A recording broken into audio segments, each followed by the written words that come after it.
And there's a fight for it, and it looks like Akeem Hicks has it. That was Khalil. Hello everybody. I'd like to start this video with thanking you guys for 20 subscribers. I've never gained this many subscribers in this short of amount of time. So, if you want to, please subscribe and let's talk about this game. This game scares me for the Bears. There were some positives, and the score would have been farther if there wasn't a stupid PI call on Eddie Jackson, but it was still very sloppy. If the Bears want to win games against the Saints or the Packers, they need to clean up some things. I'm not saying they don't have potential, they just have very major flaws. Let's talk about the good, the bad, and the ugly for this game. David Montgomery was great. He had about 127 yards all-purpose, and he scored a touchdown through the air.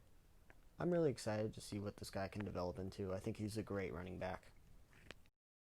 Adding Quinn to this defense is scary for opposing offenses. I noticed they played Quinn sparingly, but when he was in, there was just so much pressure on Daniel Jones, and I can't wait to see what these guys do this year.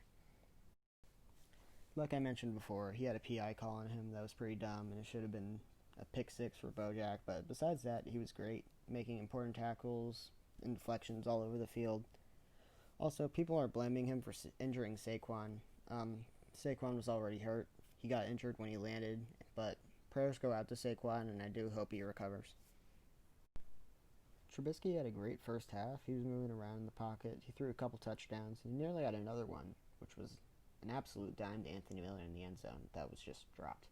So yeah, he had an amazing first half, and yeah.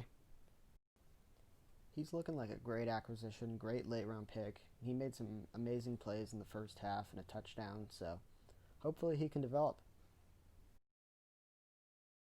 He had a couple bad drops and completely disappeared this game, which was really disappointing considering how good last week was for him. They weren't as bad as last week, but they did contribute to Mitch Trubisky having a really bad second half, and the run blocking wasn't as good as it could be. There were a couple of really bad interceptions, and it made it really frustrating to watch him. Mitch continues to be inconsistent. I really don't know what version of Mitch we're going to get, but if he wants to succeed, we're going to need him to step up.